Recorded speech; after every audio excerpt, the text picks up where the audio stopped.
The blizzard hit without mercy that December evening, turning the streets of Chicago into a frozen wasteland where even hope seemed to crystallize and shatter. In those moments when the world turns hostile and every breath burns your lungs, you discover what people are truly made of. Some retreat into warmth and safety, drawing their curtains against the suffering outside. Others step forward into the storm, risking everything for a stranger they'll never see again. This is a story about the second kind of person and the miracle that unfolds when compassion refuses to calculate the cost. Marcus Chen hadn't planned on working late that Thursday. The 42-year-old construction worker had promised his 8-year-old daughter, Lily, that they'd decorate their small apartment for Christmas, maybe string up those second-hand lights he'd found at the thrift store. But when his supervisor offered him an extra 4 hours at time and a half, Marcus couldn't refuse. Every dollar mattered when you were raising a child, alone on a construction worker's wages, especially with Lily's upcoming birthday and Christmas just weeks away. His ex-wife had left 3 years ago, chasing dreams in California that apparently didn't include a husband who worked with his hands or a daughter who asked too many questions.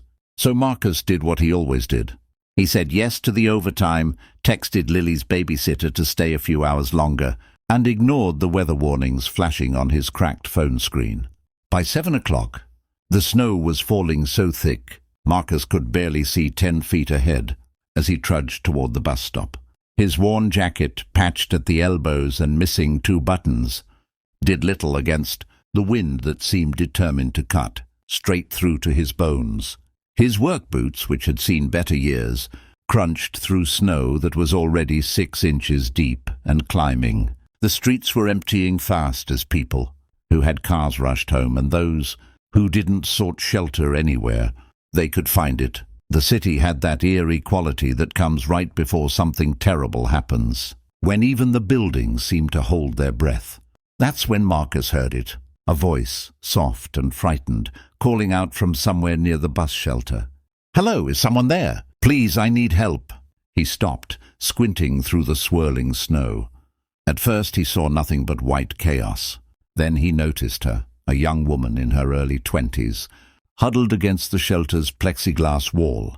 She wore an expensive-looking coat, the kind Marcus had only seen in department store windows. But she was shaking violently.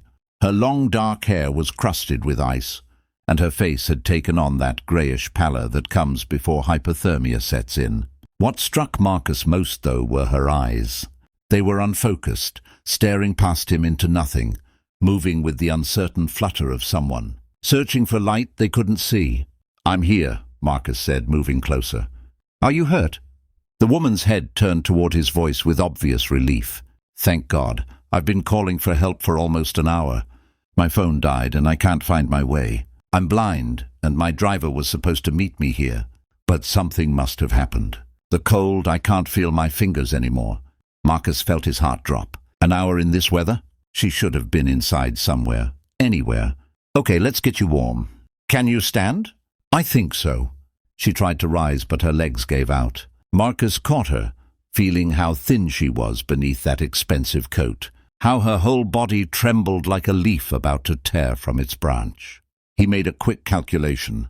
The bus wasn't coming, not in this storm. The transit app on his phone showed delays of 2 hours or more. His apartment was 15 blocks away, but there was a diner just 3 blocks south. He'd passed it 1,000 times on his way to work. "I'm going to help you to a diner. It's not far. Can you walk if I support you?" "I don't want to be a burden," she whispered, and Marcus heard something break in her voice, a pride crumbling under the weight of necessity. "You're not a burden," Marcus said firmly. "You're a person who needs help, and I'm a person who can give it. That's all this is. Now let's go before we both freeze." He wrapped his arm around her waist and pulled one of her arms over his shoulders. They started moving, and it was immediately clear this was going to be harder than he'd thought. The wind pushed against them like a physical wall, and the snow was getting deeper with every minute. The woman who'd introduced herself as Sarah kept apologizing between gasps for breath. Marcus kept reassuring her, even as his own muscles screamed and the cold bit deeper into his inadequately clothed body. Halfway to the diner, Sarah stumbled hard, nearly taking them both down. Marcus caught her again, but this time when he looked at her face, he saw her eyes were closed and her lips were turning blue. "Sarah, Sarah, stay with me." Her eyes fluttered open. "So tired. Maybe we should just rest for a minute." Every survival instinct Marcus had learned growing up in the tough neighborhoods of South Chicago kicked in. You don't rest in a blizzard. You don't sit down in the cold. Once you stop moving, you might not start again. No resting. "We're almost there. Tell me something. Tell me about yourself. Stay talking." "I'm nobody important," she mumbled. "Everybody's important. Come on, where do you live?" "North Shore, big house." "My father's house, really. I'm just the disappointment who lives there." Marcus kept her talking, kept her moving, even as his own vision started to blur from the cold and exhaustion. His feet were numb, his hands past hurting into that dangerous numbness that precedes frostbite. He thought about Lily waiting at home, probably wondering where her dad was. He thought about how he should call, but his phone was dying and every second mattered. He thought about how easy it would be to flag down a car, get himself to safety, maybe call emergency services for Sarah. But he'd been in the system before, knew how slow it could be, knew that in a storm like this, response times could stretch to deadly lengths. So Marcus Chen did what he'd always done when life demanded more than seemed humanly possible.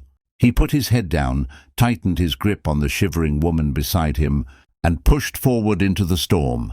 When they finally crashed through the diner's door, they were both half frozen and barely conscious. The warm air hit Marcus like a hammer, and he felt his knees buckle. The waitress behind the counter screamed, and suddenly there were hands grabbing them, voices calling out, someone wrapping blankets around Sarah, while someone else tried to take Marcus's jacket. "I'm okay," Marcus tried to say, but his jaw was shaking too hard to form words properly. "Help her first." They got Sarah into a booth, piled blankets on her, started bringing hot coffee and soup. The diner's owner, a Greek man named Dimitri, who Marcus had seen before but never spoken to, was on the phone with emergency services. Marcus slumped in another booth, letting the warmth slowly, painfully, bring his body back to life. It took 20 minutes for the ambulance to arrive. By then, Sarah had regained some color in her cheeks and had stopped, shaking quite so violently. The paramedics checked them both over. Sarah needed to go to the hospital for observation. Marcus, somehow, had escaped with nothing worse than mild frostbite on 3 fingers and 2 toes. "You saved her life," one of the paramedics told Marcus quietly. "Another 30 minutes out there. Maybe less. You don't come back from that." Before they loaded Sarah into the ambulance, she reached out, her hand searching until Marcus took it. "I don't even know your name," she said. "Marcus Chen." "Marcus Chen," she repeated. "I won't forget." Then she was gone, and Marcus was left sitting in the diner with a cup of coffee. He couldn't afford, and feet that screamed every time he moved them. Dimitri waved away his money when he tried to pay. "Heroes don't pay in my diner," the old man said firmly. Marcus limped home that night on feet he could barely feel, arriving at midnight to find Lily asleep on the couch, the babysitter drowsing beside her. He paid the babysitter what he owed, plus a little extra for staying so late, then carried his daughter to bed. She stirred as he tucked her in, opening sleepy eyes. "Dad, you're really cold." "I know, sweetheart. There was a storm. Did you help someone? You smell like hospital." Marcus smiled. His daughter knew him too well. "Yeah, I helped someone." "That's good," Lily mumbled, already drifting back to sleep. "Mom always said helping people was dumb, but I think it's brave." Marcus kissed her forehead, feeling something tight in his chest release. "It's the most important thing in the world, Lily. Don't ever forget that." 3 days passed. Marcus went back to work despite his bandaged fingers, because bills didn't care about acts of heroism. He thought about Sarah occasionally, hoped she was okay, but didn't expect to hear from her again. That's not how these things worked in the real world. You helped someone, they thanked you. Everyone moved on with their lives. Then on Sunday morning, someone knocked on his apartment door. Marcus opened it to find a man in an expensive suit, completely out of place in the shabby hallway. Behind him stood Sarah, wearing dark glasses, leaning on a white cane, smiling nervously. "Mr. Chen?" the man said. "My name is Robert Pemberton. I'm Sarah's father. May we come in?" Marcus, suddenly very aware of his threadbare furniture and the peeling paint on his walls, stepped back. "Of course." What happened next changed everything. Robert Pemberton, it turned out, was the founder of Pemberton Technologies, a software company worth hundreds of millions of dollars. Sarah was his only child, blind since birth from a genetic condition, protected and sheltered all her life. She'd been trying to attend a support group for blind adults, trying to build some independence, when the storm had hit and her driver had crashed his car 3 blocks away, unable to reach her. "I've spent my whole life trying to protect my daughter," Robert said, and Marcus could hear the emotion cracking his controlled voice. "I've thrown money at every problem, hired the best doctors, the best assistants, built her a world where she'd never have to struggle, and none of it mattered when she was alone in that storm. You saved her life with nothing but your bare hands and your humanity. I owe you a debt I can never repay." "You don't owe me anything," Marcus said. Anyone would have done the same thing. "But they didn't," Sarah said quietly. "I called for help for an hour, Marcus. Dozens of people must have walked past me. You were the only one who stopped." Robert Pemberton insisted on doing something, anything. He wanted to give Marcus money, a new job, a house. Marcus refused it all, uncomfortable with the idea of being rewarded for doing what any decent person should do. Finally, they compromised. Robert would establish a scholarship fund in Marcus's name for children of single parents. He would also hire Marcus to consult on a new initiative making the city's buildings more accessible to blind residents, paying him a salary that would allow him to work fewer hours and spend more time with Lily. But the real gift came from Sarah herself. She started visiting Marcus and Lily, at first awkwardly, then with growing comfort. She and Lily bonded immediately, and Sarah became something like a big sister to the little girl. Sarah taught Lily about resilience, about seeing the world with more than just eyes. Marcus and Sarah became friends, real friends, the kind forged in shared hardship. A year later, at Lily's 9th birthday party held in Marcus's new townhouse, paid for by the consulting work he'd done, Sarah stood up to make a toast. "A year ago, I thought I understood what blindness meant. I thought it was my eyes that couldn't see, but I was blind to so much more. I couldn't see the value of struggle, of genuine connection, of a world beyond the walls my father had built to protect me. Marcus didn't just save my life that night in the storm. He helped me finally see what matters. Not money or safety or comfort, but the courage to reach out to another person and say, 'I see your suffering, and I refuse to walk past it.'" Marcus, uncomfortable with the attention as always, raised his glass of apple juice and grinned at his daughter. "Here's what I know," he said. "We're all stuck in the cold sometimes. Rich or poor, seeing or blind, doesn't matter. What matters is whether we choose to stay warm alone, or step out into the storm for each other. That's not heroism. That's just being human." Lily tugged on his sleeve and whispered loud enough for everyone to hear, "Dad, you're doing that thing where you make people cry at parties again." The room erupted in laughter, and Marcus looked around at the impossible gathering in his home. Sarah and her father, who'd slowly learned to let his daughter take risks and build her own life. Dmitri from the diner, who'd become an unlikely friend.